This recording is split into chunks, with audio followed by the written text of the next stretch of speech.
مجھے ایک فون آیا پچھلے سال کی بات کہ جی آپ سے درخواست ہے کہ فلاں جگہ آپ ہماری محرم کی 10 دن کی مجالس پڑھ دیں، انشاءاللہ ہم آپ کو خوش کریں گے۔ مطلب یہ ہے کہ جو کچھ آپ منہ مانگے پیسے مانگیں گے وہ ہم آپ کو دیں گے۔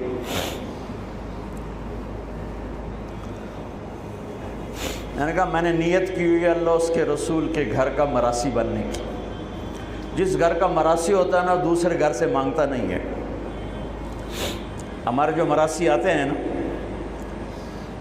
تو میں کبھی انکار کر دوں نا تو ہمارے قریب 3-4 قومیں حراج، سنپال اور ہم پرانی قومیں، تو وہ کہ اچھا ہون موڑا سی حراجاں دے بوئے تے جا منگیے موڑے کیڈے شرم والی گل ہے توڑے واسطے کیڈے شرم والی گل ہے بھی اسی حراجاں تو جا منگیے، اسی سنپالاں تو جا منگیے، اسی توڑے پیو دادے دے میراسی آئیں، اسی توڑے کو لینا ہے۔ تو وہ ایسی بات ہوتی ہے کہ انکار کی گنجائش نہیں چھوڑتے۔ کہا سے تیرے دادے پردادے تو لیندے ہم نے توڑے دیرے تو لینے ہیں، اسی کیوں جا بھی دوے دارتے تھے دوے بوئے تھے۔ میں نے کہا میرے بھائی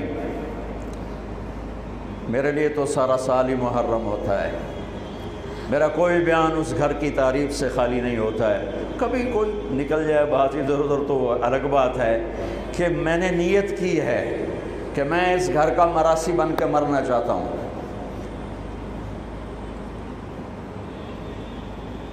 میرے مراسی دوے بوئے تے نہیں جانے تے میری غیرت جڑی ہے نہ بھی ہوئے تو میں نہ کھو کے انہوں دے دینا، تو میں کیوں کسی اور سے مانگوں؟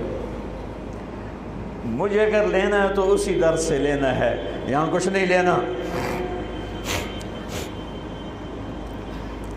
بنو امیہ کا بادشاہ ہشام بن عبد الملک طواف کر رہا تھا حج میں، حجر اسود پہ آیا، جگہ نہیں ملی، دھکے کھا کے واپس ہو۔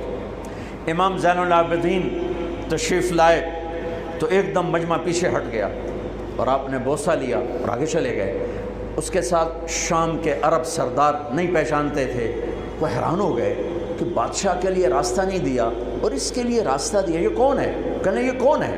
تو ہشام جانتا تھا یہ کون ہے، تو وہ انجان بن کے کہنے لگا پتہ نہیں کون ہے۔ تو ساتھ فرزدق شاعر کھڑا تھا، کہنے لگا میں دسا کون ہے؟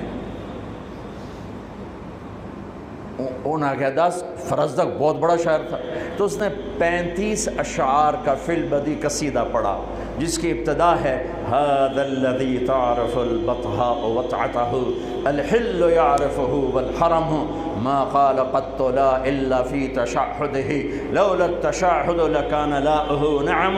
میں آپ کو 2 شعر نمونے کے طور پہ سنا دیے ہیں۔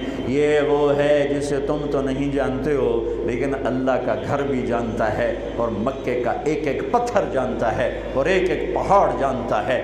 یہ وہ سخی ہے، یہ وہ سخی ہے کہ اس کی لا صرف کلمے میں نکلتی ہے، ورنہ سائل کے سامنے آج تک اس نے لا نہیں کہا، یعنی نہیں کبھی نہیں کہتا سوائے لا الہ الا اللہ کے۔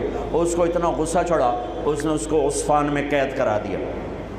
جب امام نے زین العابدین کو پتہ چلا تو انہوں نے 10,000 درہم اس کو ہدیہ بھیجا کہ بھئی یہ تحفہ قبول کرو، تو وہ رونے لگا۔ وہ جو لایا تھا اس کو کہنے لگا امام صاحب سے کہنا میں نے ساری زندگی بادشاہوں کی تعریف کی ہے پیسے کے لیے، لیکن میں نے آپ کی تعریف کی ہے اللہ کو اور آپ کے نانا کو راضی کرنے کے لیے، مجھے آپ سے کچھ نہیں چاہیے۔ اس کا صلہ اتھے جا کے لینا، اتھے نہیں لینا، واپس کر دی۔ وہ بھی اہل البیت تھے تو انہوں نے فرمایا اس سے جا کر کہو تمہیں تیری نیت کا صلہ مل گیا، لیکن اہل البیت کے گھر سے جب کوئی چیز نکل جاتی ہے واپس نہیں آتی، تو میری منت ہے تو قبول کر لے۔ پھر ان کی دوبارہ بھیجنے پر اسے قبول کیا۔ اس گھر سے محبت اور پیار ایمان کا حصہ ہے۔ اللہ کے نبی نے ہمیں درود سکھایا، اللہم صلی علی محمد وعلی آل محمد۔ اللہم بارک علی محمد وعلی آل محمد. اور تو کیا صرف 10 دن اس کا ذکر کیا جائے گا؟ صرف 10 دن؟